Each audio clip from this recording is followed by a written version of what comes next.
வணக்கம். ஆட்டாமா ரொட்டியும் சம்பலும் எப்படி செய்கிறதுன்னு பார்க்கலாமா? ரொட்டிக்கு தேவையான பொருட்கள் மைதாமா அல்லது ஆட்டாமா, தேங்காய் துருவல், உப்பு, தண்ணி. எப்படி செய்யலாம்னு பார்ப்போம். முதல் மாவில் தேவையான உப்பு கலந்து நல்லா மிக்ஸ் பண்ணிட்டு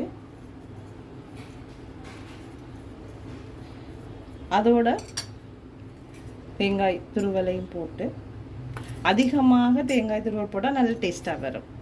கூட கூட டேஸ்ட்டு தேங்காய் போட அளவில் இருக்குது. நீங்கள் எவ்வளவும் தேங்காய் பூ போடலாம், அது டேஸ்ட்டாக வரும். அதை நல்லா மிக்ஸ் பண்ணி விட்டுட்டு கொஞ்சம் தண்ணீர்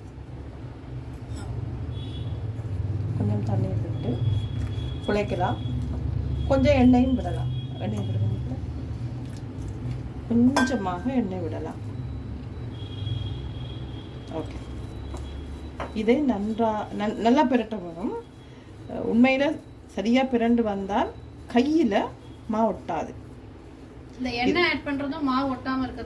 இல்லை அப்படி இல்லை. நான் எண்ணெய் போடாமலும் இந்த பிரண்டு இப்போ இங்கே கொஞ்சம் தண்ணி கூடிட்டுது, அல்லது கையில் இருக்கிற அவ்வளவும் கலந்து கையை கழுவே தேவையில்லாத ஒரு நிலைக்கு நல்லா பிணைஞ்சு விடணும். கொஞ்சம் மாவு ஆட் பண்ணிக்கோங்க. அப்போ கொஞ்சம் போடுவோம். சரியாக தண்ணீர் கலந்தால் வந்து கையில் பிணைஞ்சு முடியக்குள்ள ஒரு 5 நிமிஷத்துக்கு கையில் மாவே இருக்காது. அதுதான் நல்ல பதம். அதை நீங்கள் வந்து இப்போ மிக்ஸ் பண்ணிவிட்டு ஒரு 1/2 hour அல்லது 1 hour வச்சுட்டு சுட்டால் நல்ல சாஃப்டா ஊதி வரதுக்கு ரீசன் உங்க ஊர் மாவு வந்து வித்தியாசமா இருக்கும். ஆமா, இது கொஞ்சம் இதா இருக்கு, பச கூடுனதா இருக்குது. நாங்க ஆட்டர்மா அல்லது கோதுமைமாண்டு இடங்கையில சொல்றது, அதுதான் வித்தியாசம். அப்படி உங்களுக்கு பிழைச்சி ஒட்டுனா நீங்க கொஞ்சம் எண்ணெயை போட்டுக்கலாம். வீட்டில் இருக்கிற ஒரு பாத்திரம் அல்லது ஒரு பிளாஸ்டிக் ஷாப்பிங் பேக்கில் கூட இதை தட்டி எடுக்கலாம்.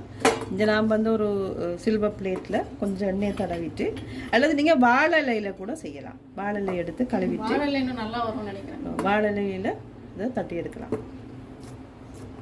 இவ்வளோ பெரிய ரவுண்டாக எடுக்கணுமா? மாவு அப்படியே திக்காக எடுக்கணும். திக்காக எடுத்துட்டு விரும்பினால் சின்ன பிள்ளைகள் வீட்டில் இருந்தால் நீங்கள் திக்காக போட்டு சுட்டு கொடுக்கலாம். ஏன்னா சாப்பிட்றதுக்கு ருசியாக இருக்கும். வயசு போனாக்களுக்கும் அப்படி இருக்கும். அல்லது முறுமுறுண்டு வேணும்னா நீங்கள் மெலிசாவும் தட்டலாம். அது பல்லு இல்லாதாக்களுக்கும் சாப்பிட இல்லாது, எனக்கெல்லாம் சாப்பிட இல்லாது. அப்போ நான் திக்காகத்தான் செய்வேன், ஏன்னா எங்களுக்கு பல்லு இல்லை.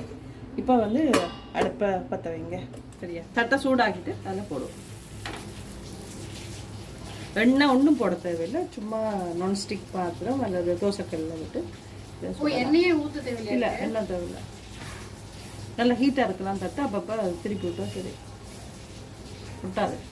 ஆனால் தட்டில் போட்டுட்டு அமர்த்தாதீங்க. ஸோ ரொட்டியை தட்டக்கூடாது, அப்படின்னா கூட ஒட்டிடும். அப்புறமா இது நான்ஸ்டிக் ஆனதுனால ஒன்றும் ஆகாதுன்னு நினைக்கிறேன். இரும்பு தோசைக்கல்ல இல்லை, இது நான்ஸ்டிக்கில் கூட அந்த அமர்த்தினா கொஞ்சம் இப்படி சுத்தாது. எந்த பாத்திரத்துலையும் இதில் போட்டுட்டு தட்ட போகக்கூடாது. ஒன்று கையில் சுட்டு போட்டுரும்.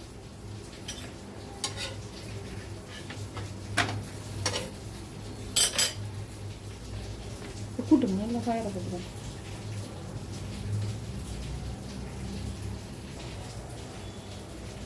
ஒரு சைடு நல்லா இதுவாயிடுச்சு.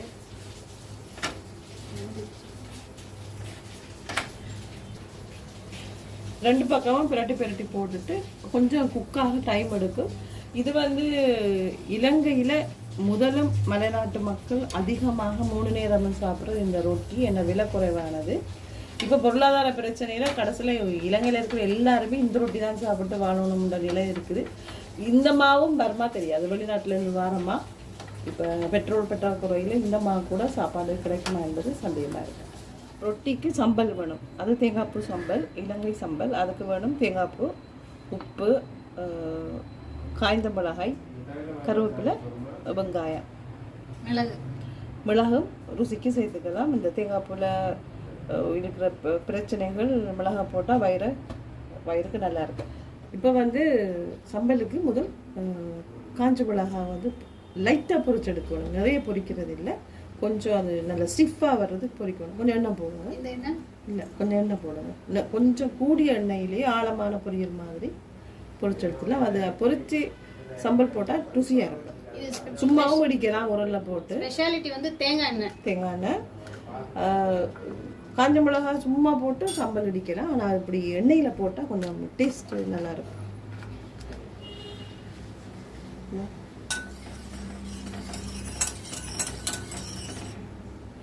ஆனால் கணக்கு நேரம் பொரிய விடையலாம். அது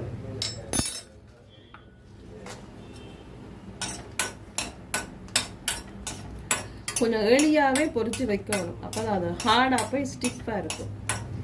கடைசி முன்னாடியே கொஞ்சம் பொரிச்சு வச்சா ஒரு 2-3 மினிட்ஸ் இந்த சிவப்பாக வருது இதுக்கு விடக்கூடாது. போ பண்ணிட்டு இதை எடுத்து வச்சிடலாம். கூட விட்டால் அது இதாக போயிடும். இப்போ சம்பல் எப்படி செய்கிறேன்னு பார்ப்போம். உண்மையில் இது உரலில் போட்டு இடிக்க வேண்டிய சம்பல். ஆனால் உரல் இல்லாதால நாங்கள் மிக்சியில் இதை போட்டு செய்வோம். இப்போ முருண்டு பொரிச்ச கொச்சுக்காயையும் அதாவது காஞ்ச மிளகாவும் கொஞ்சம் உப்பு அளவுக்கு உப்பு போட்டு முதல் அரைக்க வேணும். இதை அரைச்செடுக்க வேணும். அரைச்ச உப்பும் கொச்சுக்காயோடையும் இப்போ நம்ம கொஞ்சம் வெங்காயத்தை சேர்த்து சின்ன வெங்காயம் போட்டால் தான் டேஸ்ட்டாக இருக்கும். உங்களோட அளவுக்கு போட்டு அதோட கொஞ்சம் மிளகு கருவேப்பிலை முதல்ல அதை போட்டு கொஞ்சம் அரைச்சிக்குவோம். கடைசியாக மிக்சியை திறந்தாலே அப்படி ஒரு வாசம். இப்போ கடைசியாக தேங்காய் பூவை போட்டு நல்லா அரைக்கணும்.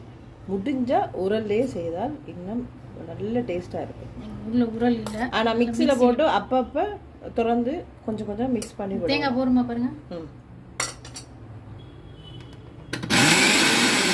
போட்டு சுற்றுவோம். ஏன்னு சொல்லுங்க இப்போ இன்னொரு வாட்டி சுத்தணுமா? இதை கொஞ்சம் மிக்ஸ் பண்ணிட்டு நடுவில் எடுத்து கொஞ்சம் மிக்ஸ் பண்ணிட்டு ஏண்டா அது உரல் மாதிரில தானே திருப்பி. இப்போதான் ஹீரோ வர போறார். நாங்கள் ஹீரோவை பற்றி சொல்ல மறந்துட்டேன். இதை ஒரு பாலில் மாற்றி கடைசியில் தேசிக்காய் புளி விட வேணும். தேசிக்காய் புளி விட்டால் தான் இது லைம் போட்டு கொஞ்சம் மிக்ஸ் பண்ணிட்டு உப்பையும் பார்த்து உப்பு காணாட்டி உப்பை போடலாம். லைட்டாக இந்த தேசிக்காய் புளி அதாவது லைம் போட்டால் சரி. போட்டு கொஞ்சம் மிக்ஸ் பண்ணி விட்டுலாம். இதில் உப்பு கொஞ்சம் குறைவாக இருக்குது, உப்பு கொஞ்சம் போடலாம். போது அந்த முறுமுருண்ட காஞ்ச மிளகாவோட கல்லுப்பு போட்டால் நல்லா இருக்கும். நாங்கள் ரெண்டுமே யூஸ் பண்ணுறோம். உரல் அடிக்கக்குள்ள அது லேசாக இருக்கும். அது போட்டால் நல்லா. ரொட்டின் சம்பளம் ரெடியாக இருக்குது. இப்போ சாப்பிடலாம். நீங்களும் என்ன செய்யுங்க, வீட்டில் செய்து பார்த்து சாப்பிட்டு பார்த்து இது வீடியோக்குள்ள கமெண்ட் பண்ணுங்க எப்படி இருந்ததுன்னு சொல்லி. ரொட்டியும் சம்பளம் ரொம்ப நல்லா வந்திருக்கு. பார்க்கவே ரொம்ப டெம்டிங்காக இருக்கு. இதை வந்து செவலுக்கு கொடுத்து சாப்பிட்டு பார்த்து அவரோட வியூ எப்படி இருக்குன்றத சொல்லுவோம்.